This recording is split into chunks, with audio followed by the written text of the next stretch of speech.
Bismillahirrahmanirrahim. Assalamualaikum warahmatullahi wabarakatuh. Alhamdulillahirabbil alamin.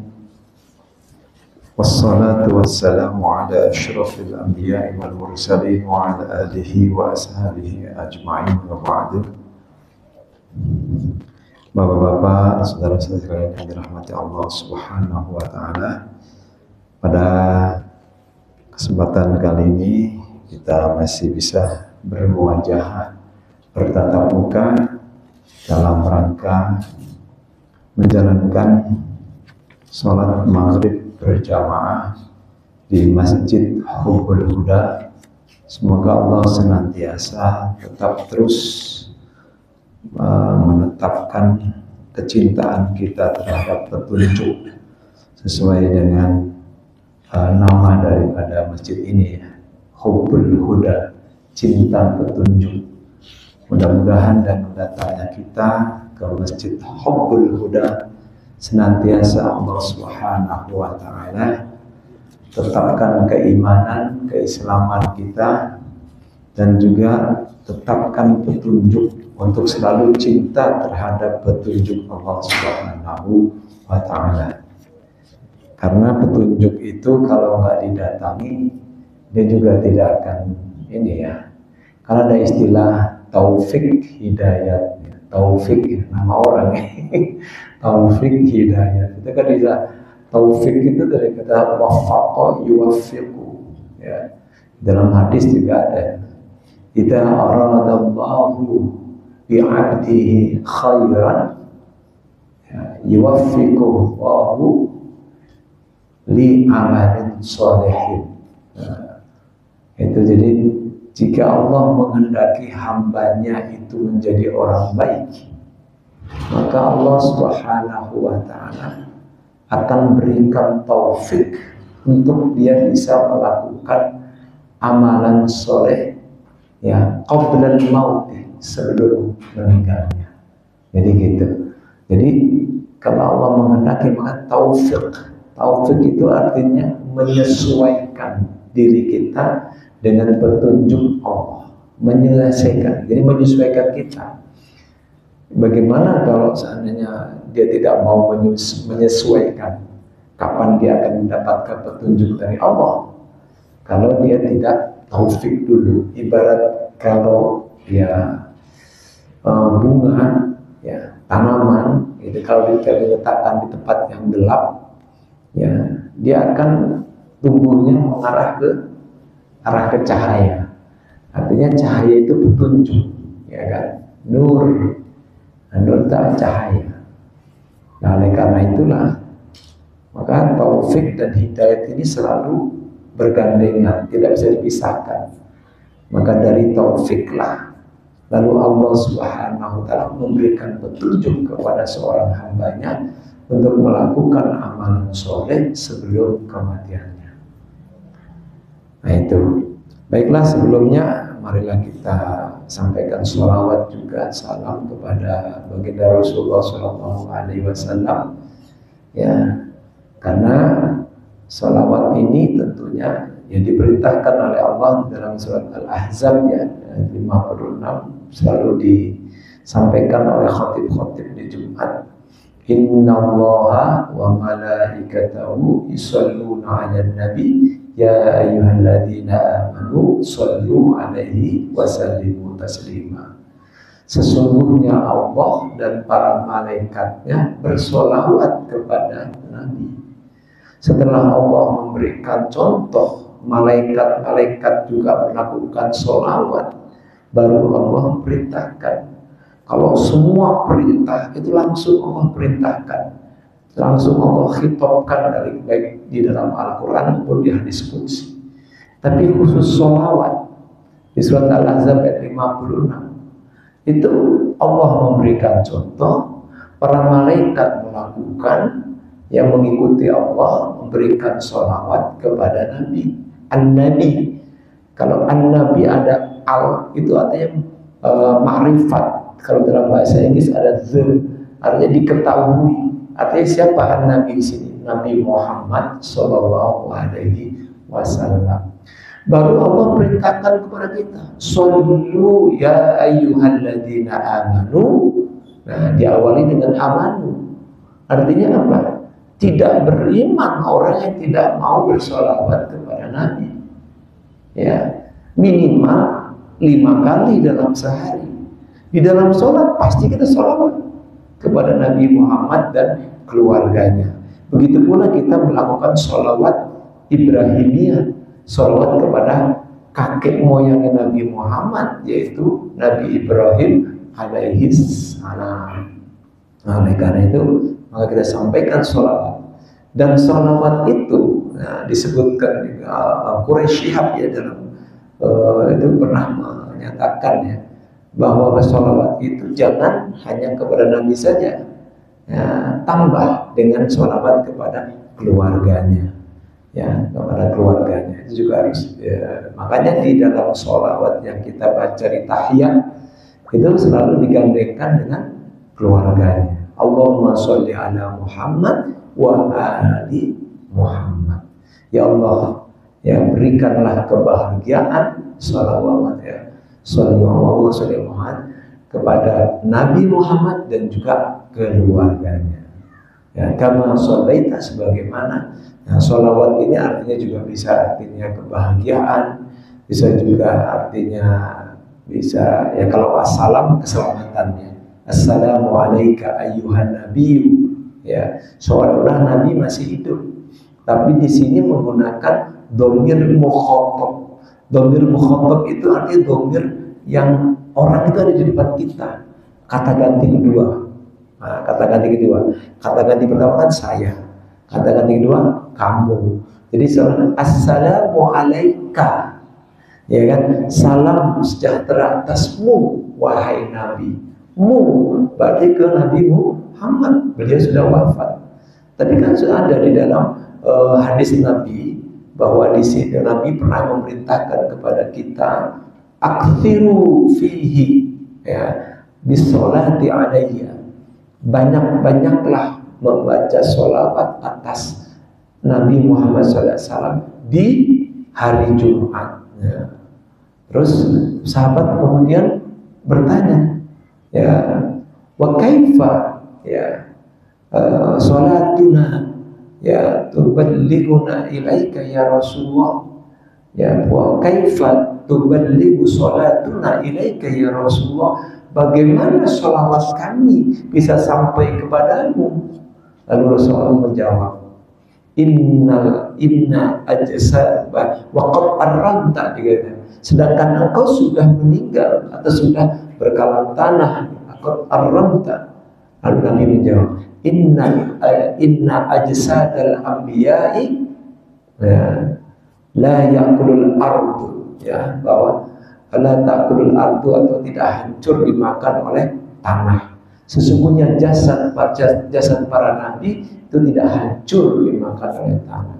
Tapi tidak jasadnya, tapi sesungguhnya kita kan mengucapkan sholawat ini kepada ruh. Dan kalau kita mengucapkan assalamu alayka ayyuhan nabiyyu wa rahmatullahi wa barakatuh wa assalamu alayna atas kami wa ala ibadillahi sholihin, dan juga terhadap hamba-hamba yang soleh. Hamba yang soleh itu disebutkan bahwa yang hidup maupun yang mati, ya, al-ahya wal amwat, ya, yang hidup ya saudara-saudara kita hamba-hamba yang soleh, dan juga yang mati yang sudah wafat. Makanya wa ala ibadillahi sholihin. Nah, mereka menjawab salawat kita, salam kita. Nah, itu di dalam hadis di sini disebutkan ya, berbanyak untuk melakukan sholawat kepada Nabi Muhammad SAW. Tapi sesungguhnya sholawat itu adalah kembalinya kepada kita. Kembalinya itu kepada kita. Sholawat itu kembalinya kepada kita. Kalau kita bersolawat kepada Nabi, maka kembalinya untuk kita. Ngapain? Kan Nabi kan sudah dijamin oleh Allah masuk surga, ya kan? Nah, tujuan sholawat kita karena Allah melakukan, para malaikat melakukan, kita diperintahkan oleh Allah untuk bersolawat kepada Nabi Muhammad Sallallahu Alaihi Wasallam. Baik, kita buka dengan sama-sama kita baca basmalah. Bismillahirrahmanirrahim. Masih di dalam bab tentang al-khusyu' fi sholati wa tahsinuha. Jadi khusyuk di dalam sholat dan juga hal-hal yang indah atau hal-hal yang baik di dalam sholat. Nah, ada satu judul kecil masuk di dalamnya, yaitu kita baca aja di kitab At-Taj ya. Ayyu a'malis sholati afdal. Perbuatan amal atau amal-amal yang manakah di dalam sholat yang paling utama? Nah, menurut kitab ini ya 7. Ai aksaru thawaban, yang dimaksud lebih afdol, lebih utama, yaitu mana yang lebih banyak pahalanya gitu. Di sini disebutkan an Jabirin radhiyallahu anhu qala, dari Jabir Allah meridhoinya, qala suila Rasulullah sallallahu alaihi wasallam, Nabi Muhammad sallallahu alaihi wasallam pernah ditanya, ya, ayyus sholati afdal, wahai Nabi, perbuatan amal sholat yang manakah yang lebih utama? Di dalam perbuatan sholat itu, manakah perbuatan sholat yang paling utama? Ya, maksudnya yang paling banyak pahalanya gitu. Disebutkan begini, qala, maka dijawab oleh Rasulullah, tulul qunuti, panjang kunutnya. Panjang kunut itu kalau dalam bahasa Arab artinya diam. Qanata yaqnatu diam. Ya, kunut. Di sini dijelaskan ay al kunutut tawil, bacaan kunutnya, diamnya yang panjang. Ya, di sini bisa juga diartikan juga kunut nanti. Kita lihat aja nanti. Ya, turul kunuti, banyak apa? Diam yang panjang, dalam arti diam itu banyak doanya. Di dalamnya ada doa. Rawahu Muslimun wa Tirmidzi wa Abu Dawud wa lafduhu. Diriwayatkan oleh Imam Muslim, Tirmidzi dan Abu Dawud. Jadi ini hadisnya sahih karena Imam Muslim yang meriwayatkan, Tirmidzi dan Abu Dawud. Sedangkan lafaz daripada Imam Abu Dawud dikatakan bunyinya begini. Su'ilan Nabi sallallahu alaihi wasallam ayyul a'mali afdal. Nah, berbeda dengan yang diriwayatkan oleh Imam Muslim.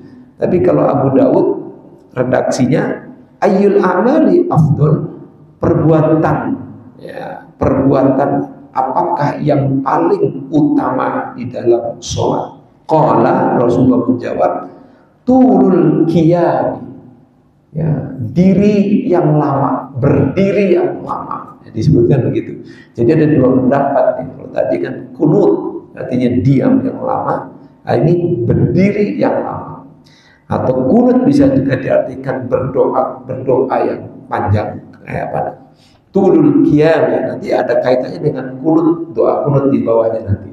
Nah, kita nanti akan bahas doa kunut nazilah ini maksudnya ya. Apalagi saat seperti ini, saudara kita di Palestina itu sedang dalam ya mara bahaya, sedang ditindas oleh Israel. Ini kalau kita tenang-tenang saja, kita kayak nggak ada rasa, biasa-biasa aja. Karena saking lamanya ini, udah berapa bulan kira-kira? Hampir 4 bulan. Lebih ya, lebih.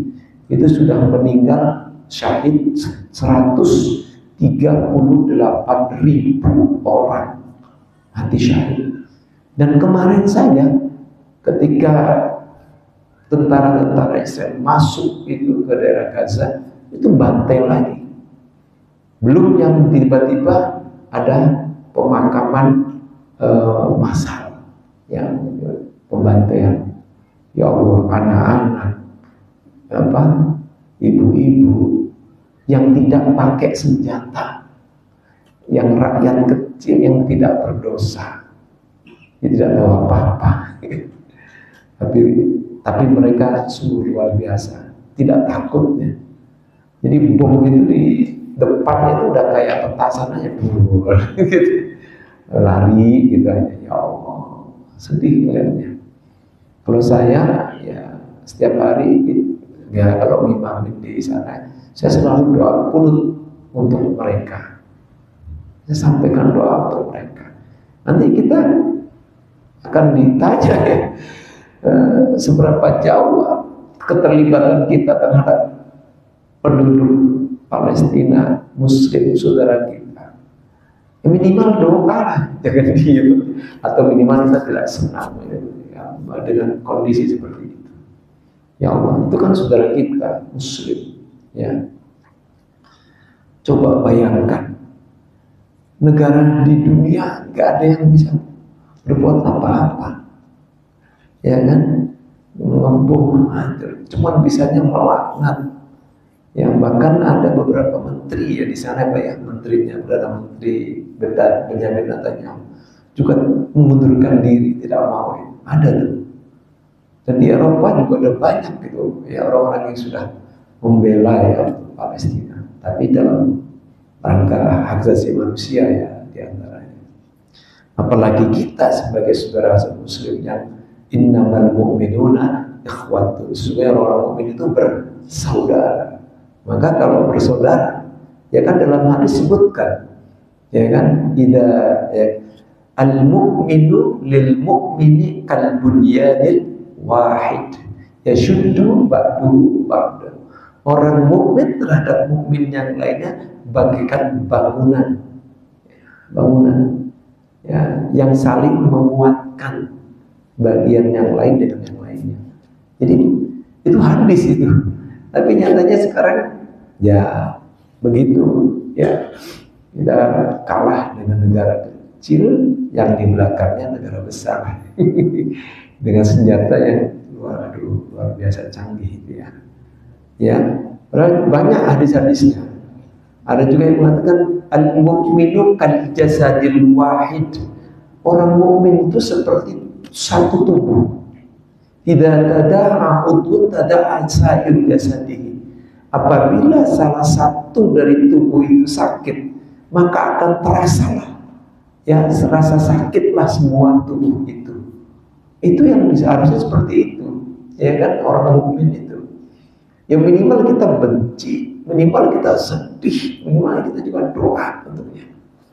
Ya jangan ya diam. Apalagi misalnya kalau seandainya bikin konten kayak kemarin ya, kayak umat itu langsung dia makan darah ini, makan tulang, waduh, diibaratkan ke apa, jasad-jasadnya orang itu Palestina. Kurang itu banyak yang kemudian akhirnya ini kan menyangkal itu semua ini, bahkan kemudian menjelek-jelekan dia, akhirnya jadi gitu. Nah itu nanti terkait dengan masalah doa kunut ya. Nah di sini disebutkan turul qiyam, ini hadis yang diriwayatkan oleh Imam Abu Daud, bahwa yang paling afdol amalan dalam sholat itu adalah berdiri yang lama. Tapi yang satu hadis riwayat Muslim dan Tirmizi adalah kunut yang lama. Turul kunuti 9 di sini adalah huwa ma'nal kunutu bittifaqihim. Jadi turul qiyam, kalau tadi al-kunut ya, jadi sekarang turul qiyam itu apa artinya? Ditafsirkan di sini, itu artinya adalah doa kunut. Maksudnya sama dengan itu, bittifaqihim. Ya, sesuai apa, bittifaqihim itu sesuai dengan kesepakatan para ulama. Ya. Fa'afdalu amalu fi sholati turul qiyami, maka yang lebih utama, lebih afdol dalam sholat itu adalah panjang atau lama dalam berdiri. Wabihi, nah, siapa yang berpendapat atau yang sesuai dengan pendapat ini, yang mendukung pendapat ini, yaitu kunut yang panjang ya, atau berdiri yang lama, kunut. Jadi kunut sama turul qiyamnya hampir sama artinya. Ya maknanya redaksinya sama, karena dua-duanya itu meriwayatkan ya turul kunut juga turul qiyam. Karena panjangnya doa kunut itu akan membutuhkan berdiri yang panjang gitu ya kan.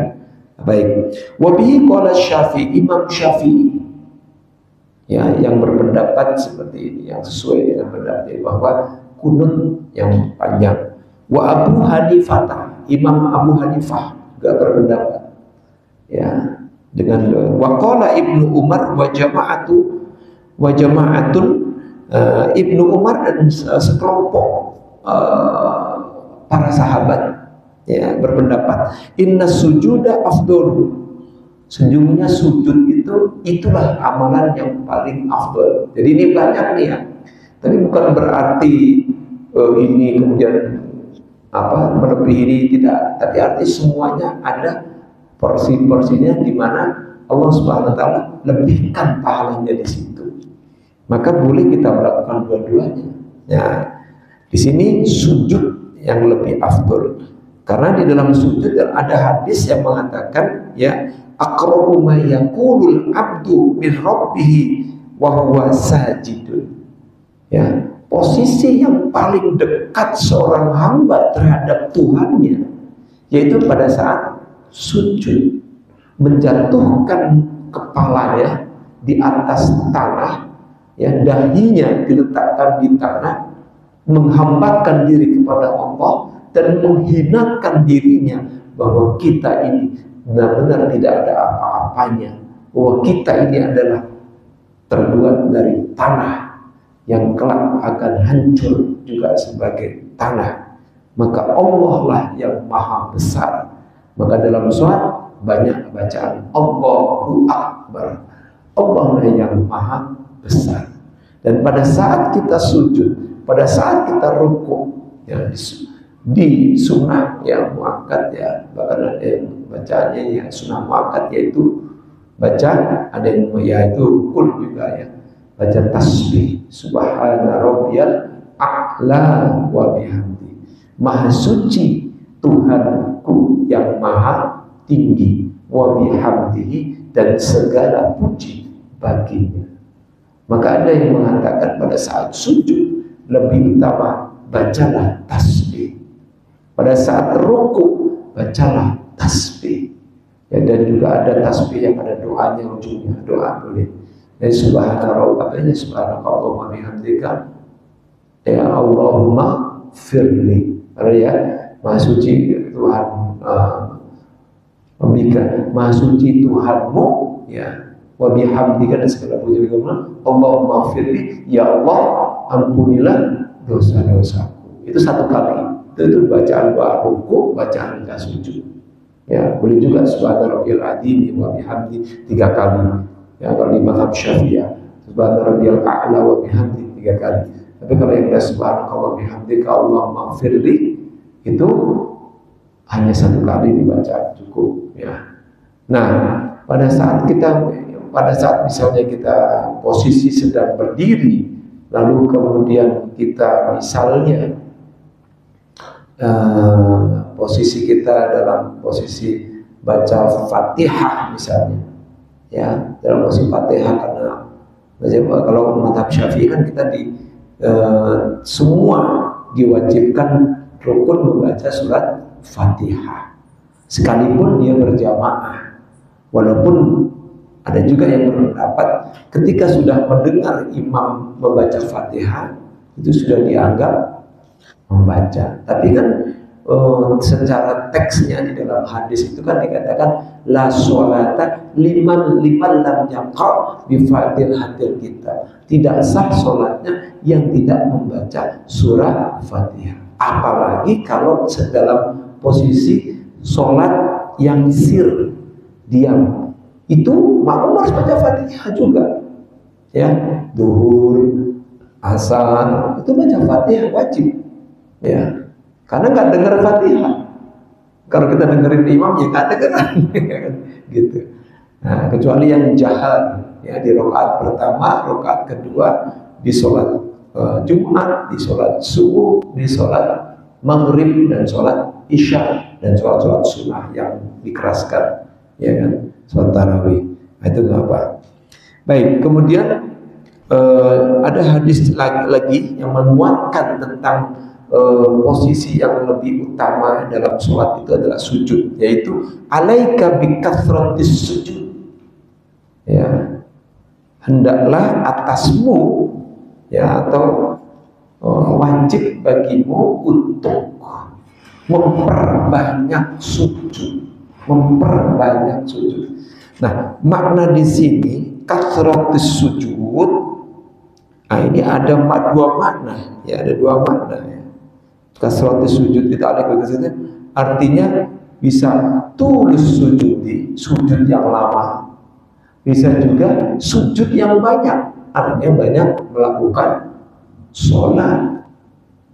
Kasratus itu bisa juga berkali-kali sujud. Sujud sholat sunnah, banyakin sholat sunnah. Ya, tapi kasratus sujud ada yang juga memaknai sujud yang lama. Ya, sujud yang lama baca doa. Nah ini ya di waktu-waktu tertentu, karena di saat itulah waktu yang sangat dekat seorang hamba kepada Allah, boleh disisipkan doa di dalamnya.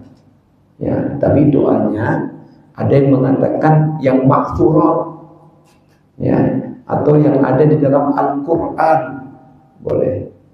Ya, jadi bukan doa yang kaitannya dengan masalah dunia. Ya, dalam yang masalah ukhrawi, ya, hal-hal yang bersifat akhirat, ditetapkan iman, ya, minta supaya dijadikan anak kita anak yang soleh, istri yang soleha, itu aja yang itu aja. Ya, bukan dibanyakin harta, bukan diberkahkan rezekinya, tapi boleh berkah ya. Nah itu.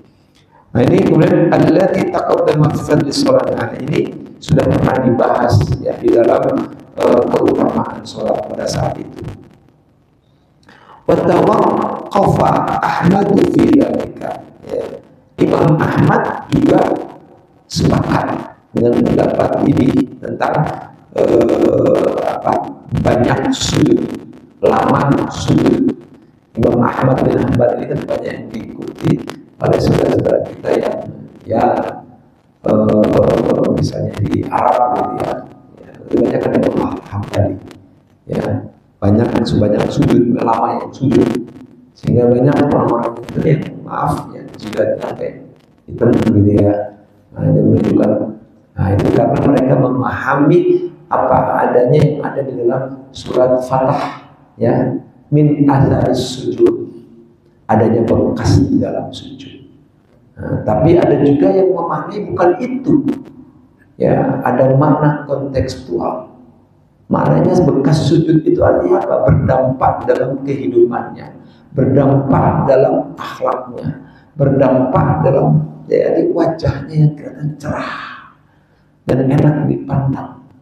Kalau kita lihat ya ulama-ulama dulu tuh kayak saya, ulama-ulama kayak kita seperti Imam Nawawi itu kayaknya enggak sih, kayak misalnya Imam Hashim Asy'ari, kayak Ahmad Dahlan, jidatnya kayak hitam ya. Jadi kalau kita gambarnya kan ada fotonya ada, ya kan? Ya bukan itu. Dia edit, mungkin dia edit kali ya. Oh iya boleh. Iya mungkin dia edit kali ya. tidak seperti itu ya. Tapi kalau ada yang memahami tekstual seperti itu, silakan, itu pendapat, silakan.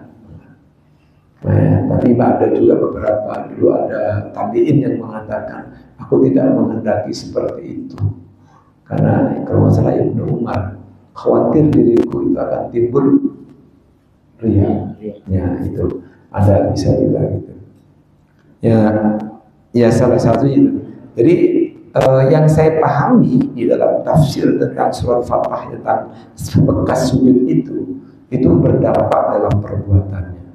Ya, makanya itu orang yang mau maaf dunia itu tapi galak ya, takut mana sampai takut misalnya, atau apa yang gimana gitu ya. Ada berarti tidak ini ya, atau hamba misalnya perbuatannya tidak mencerminkan ya dengan akhlaknya ya. Harusnya berdampak, karena kan yang dimaksud aqimis sholata inna sholata tanha 'anil fahsya'i wal munkar, dirikanlah salat, sesungguhnya salat itu dapat mencegah perbuatan keji dan mungkar. Harusnya sholat itu berdampak untuk bisa mencegah perbuatan keji dan mungkar, ya kan? Yang keji itu adalah perbuatan dosa yang dilakukan oleh diri kita sendiri yang tidak ada dampaknya dengan orang lain. Tapi kalau mungkar itu terkait dengan misalnya ya perbuatan dengan orang lain. Ya. Baik, kita lanjutkan. Barangkali ada pertanyaan. Silakan. Nambahin boleh, silakan Pak RW. Nggak apa-apa Pak RW. Nggak apa, kita kan diskusi Pak RW. Enggak, kalau saya melihat sih sebetulnya kalau jidat hitam ya. Iya. Jidat hitam itu saya pernah memang beberapa tempat saya lihat. Itu cara sujudnya sebetulnya. Cara sujudnya dia ternyata tumpuannya memang keningnya. Jadi ini hanya kenaan supaya nggak goyang kiri kanan. Saya pernah nyoba juga teknik caranya dia sujud. Itu dia betul-betul punggung ini Lurus. Ini nggak lurus Ke depan. Dia pun agak maju. Iya, ke depan. Jadi yang dilihat itu adalah salah satu hadis bahwa kalau Rasulullah sujud itu Hasan bisa lewat di bawahnya. Sampai anak kambing bisa melewati. Iya. Jadi atau cucunya. Jadi kelihatannya memang agak jauh sujudnya. Saya pernah nyoba beberapa kali dan sempat mau hitam. Iya. Habis itu saya berhenti. Jadi makanya wah ini kemana larinya kan? Jadi memang faktor itu adalah faktor kebiasaan sih sebetulnya. Jadi bukan berarti dia menggambarkan bahwa itu adalah orang yang ahli sujud, bukan. Ya. Itu aja sih Pak Ustaz. Ya, tambah. Ya Pak, saya senang. Tapi betul Pak Isan katakan betul. Jadi artinya Pak, gini Pak RW ya, sebenarnya jangan sampai terlalu mengambil sunnah, tapi menyampingkan saudara. Ini ada kalanya begitu Pak. Posisi rapat sekali, sehingga dia ingin menampakkan sunnahnya karena ingin menyampaikan biar sempurna. Akhirnya terlalu begini. Kesenggol yang lain. Saya menyempit, saya selalu mengalah. Kalau saya selalu mengalah, saya mengalah. Sebenarnya itu tidak baik. Sebenarnya nggak baik begitu. Harusnya sholat itu kan melihat makmumnya juga, melihat kanan juga. Sholat sendirinya kan. Kalau sholat sendiri, ya oke. Tapi kalau oleh imam dia memaksakan itu, ada juga yang memaksakan seperti itu. Nah itu. Padahal dalam hadis itu bisa dijelaskan, ada di sini pada penjelasan itu. 7 anggota tubuh yang menempel pada saat sujud adalah, satu adalah kening jabah, ya. Sambil kemudian Rasulullah menunjuk wa asyara bil anf. Juga beliau mengisyaratkan ininya hidung. Dan kemudian wa kaffain, 2 telapak, wal ini rukbatain, 2 lutut, nah ini qadamain, ya. Di situ disebutkan ujung ya, atau qadamain. Jadi jemari, qadamain aswa'ibi al-qadamain. Di ujung jari dari jemari kaki, ya semua begini menghadap. Telapak susah banget Pak telapak. Ya telapak juga. Oh iya. Kalau bicara jari, bagaimana orang yang cacat? Telapak jari. Nah, kalau telapak lukis, telapak kaki dong. Betul, betul. Tapi tidak semuanya susah. Tapi ujung telapak jari. Nah betul. Ya. Kalau jari kayak nggak mungkin ya. Bisa juga tapi gini, itu tidak sesuai ya. Betul. Ujung telapak jari, betul Pak RW, betul. Jadi itu seharusnya itulah sujud yang sempurna. Lebih sempurna yaitu ketika kita menempelkan ujung hidung kita, bukan hidung kita, betul, ujung hidung kita, ya. Nanti ada hadisnya ujung gitu. Jadi itu dianggap sempurna, ya. Maka ya itulah ya betul seperti tadi. Kalau memang yang ditekankan adalah jabhahnya, dahinya, akan bisa itu. Ya, tapi kalau kita sering sujud di tempat yang empuk, kita punya misalnya di rumah ada punya sajadah yang empuk tebal, kayaknya enggak ya. Saya coba gitu. Tapi kadang-kadang kelihatan kok kelihatan hitam gitu. Enggak ada juga kadang-kadang gitu. Kalau kebanyakan ya kebanyakan lama-lama juga iya kapalan kayak sama itu kapalan. Ya ini juga kapalan ya kadang-kadang. Karena kalau saya misalnya sholat sunnah sendiri ini sampai kelihatan kapalan kan, saya sering begini. Tapi kalau di sini enggak, saya begini pakai telapak tangan. Tapi kalau di rumah lagi sendiri ya sering begini karena sekalian kayak olahraga gitu enak banget gitu. Jadi bisa biar tambah sehat ya karena ada saudara kita itu juga riwayatnya ada ya, silakan aja ya. Baik ya, silakan Pak Zaini. Sujud yang paling banyak paling lama kan Nabi, sahabat, dan beliau-beliau pernah itu tidak dijumpai kata-kata bahwa Nabi itu jidatnya hitam, tidak dijumpai, riwayat hadis tidak dijumpai. Oleh waktu itu tempat sujudnya kemungkinan besar juga pasir. Iya, pasir ya.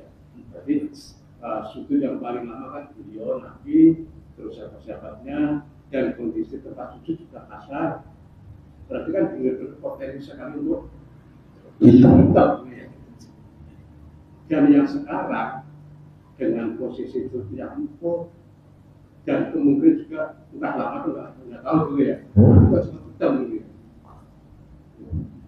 Iya, satu memang sih betul tumpuan sujud itu yang tergantung lihat tumpuan sujudnya.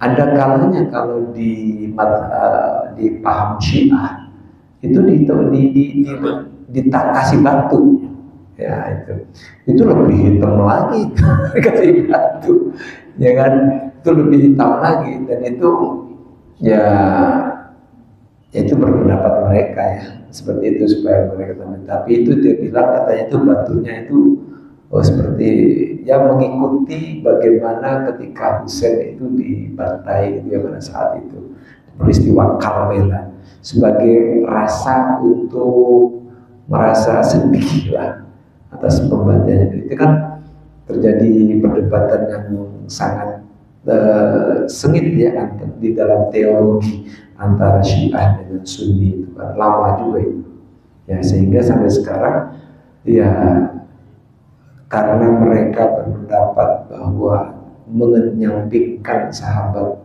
Abu Bakar, Umar, Utsman, tapi mengedepankan Ali, bahkan itu terlalu mengagung-agungkan dan mengkultuskan, maka ada dianggap ya sesat atau tidak sesuai dengan ajaran kita Nabi. Makanya saya kalau sebagai khotib selalu saya sebut semuanya. Wardallahu ala arba'atil khulafa'ir rasyidin sayyidina Abi Bakar wa Umar wa Utsman wa Ali wa ala baqiyati rasul. Saya sebutkan semuanya. Nah itu sebenarnya dalam rangka untuk ya menghindarkan dari paham Syiah itu sendiri, menghindarkan dari paham Syiah gitu ya, untuk menghilangkan dari paham itu supaya jangan mengkhususkan hanya cuman sahabat ahli saja gitu, tapi semua sahabat saya sebutkan gitu, walaupun disebut cuma ashabi Rasulullah sudah cukup sih ya. Karena kan sahabat itu tidak banyak ya, tapi kan khulafaur rasyidin itu khusus ya, karena maka disebut dengan khulafaur rasyidin, pemimpin yang diberikan petunjuk oleh Allah ya, atau pemimpin pengganti setelah Rasulullah wafat ya, 4 pemimpin inilah. Karena pemimpin setelah Ali itu sudah cenderung kekhilafahan itu ke arah monarki, ke arah kerajaan, terus ke arah kerajaan turun temurun Ya mulai dari Umayyah, Muawiyah bin Abi Sufyan, nanti Yazid bin Abi Sufyan, terus turun sehingga dikenallah Bani Umayyah, ya kan. Nanti di Abbas juga begitu, ada Bani Abbasiyah. Bani Umayyah ini kan ya termasuk lama juga ya. Yang paling lama adalah Bani Abbasiyah, ya Bani Abbasiyah.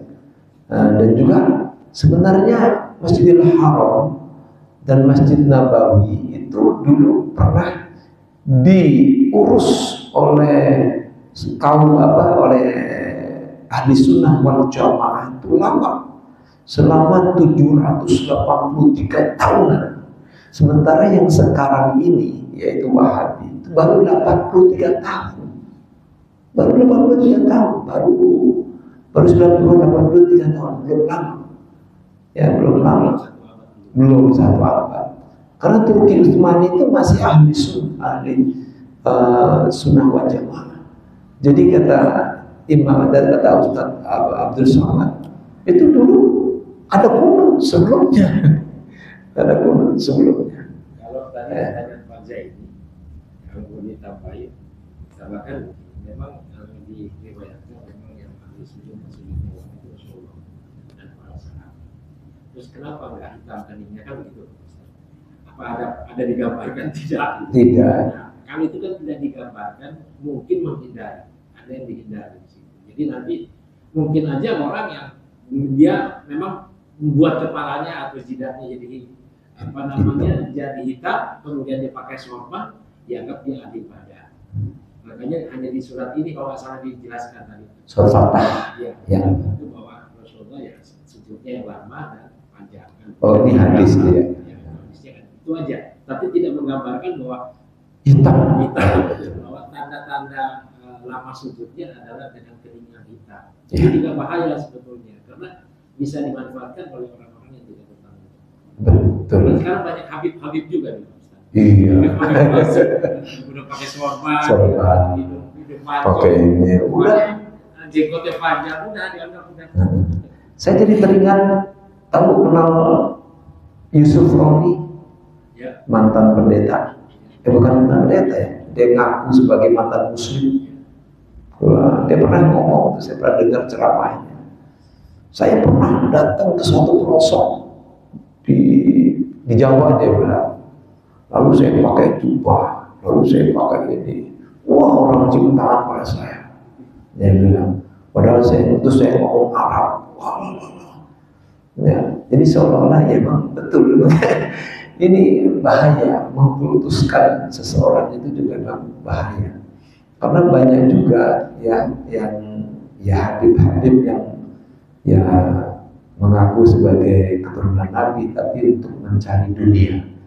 Karena memang hadisnya ada, man saya di zamanul la yuqbalu dinu illa bidunyahu. Akan datang suatu masa nanti, ya sekarang ini mungkin di antara sudah datang, di mana agama akan dinilai dengan dunianya atau finansialnya, materinya. Sehingga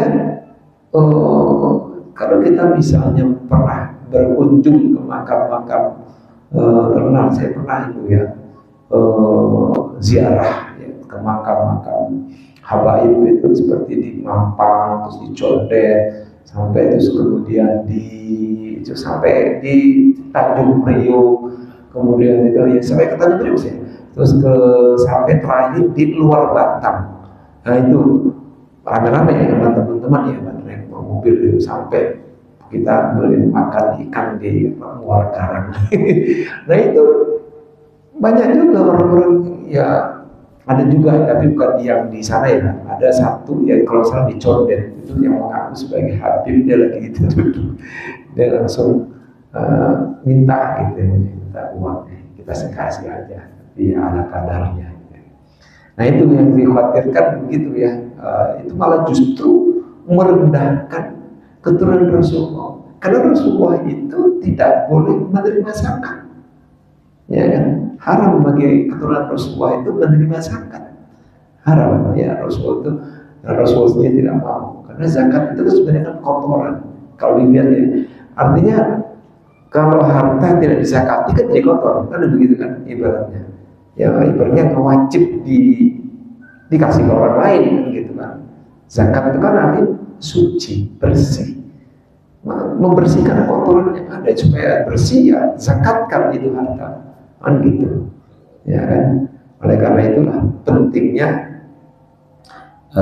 kita itu ya hati-hati terutama kita ya hati-hati dalam arti belajar lagi, mengaji, supaya kita tidak ketemu dengan ya orang yang mengaku-ngaku. Kayak kemarin ini muncul ada Mama Gufron. Ini kan luar biasa ya, mohon maaf ya, itu sampai ada pengikutnya Pak. Yang saya aneh, kenapa masih ada pengikutnya gitu, pengikutnya banyak gitu, luar biasa. Bayangkan dia bisa dialog dengan malaikat Israel, dialog sama Allah. Bagaimana ceritanya? Malaikat mau menyambut nyawa bisa gak jadi kalau gitu. Waduh, hebat kalau gitu. Gak mungkin lah. Sama Allah sengaja diulur ya. Tapi ujung-ujungnya sekarang sudah mulai banyak para ulama Banten yang protes karena itu. Nah, ini yang pentingnya. Baik, kita baru bahas tentang ayul amali, ayul amali fis sholati afdal ya. Nanti insya Allah kita akan bahas tentang al-kunutu fis sholat, kunut di dalam sholat ya, yang hukumnya sunnah ya. Sunnah kalau dalam mazhab Syafi'iyah, dalam kalau mazhab Hambali sunnah kunut juga ada, tapi adanya di sholat witir, kayak di Masjidil Haram itu di witir. Dulu kalau di Masjidil Haram itu witir kunutnya panjang sekali. Itu disebut juga tuh Palestina segala macam, semua orang-orang itu ada itu. Ya, itu. Terima kasih. Mungkin itu saja yang bisa saya sampaikan. Mohon maaf. Nanti kita akan sampaikan lagi di waktu yang lain, kita bertemu lagi dan kita bisa diskusi bersama-sama atau saling menambahkan. Billahi taufiq wal hidayah. Wassalamualaikum warahmatullahi wabarakatuh.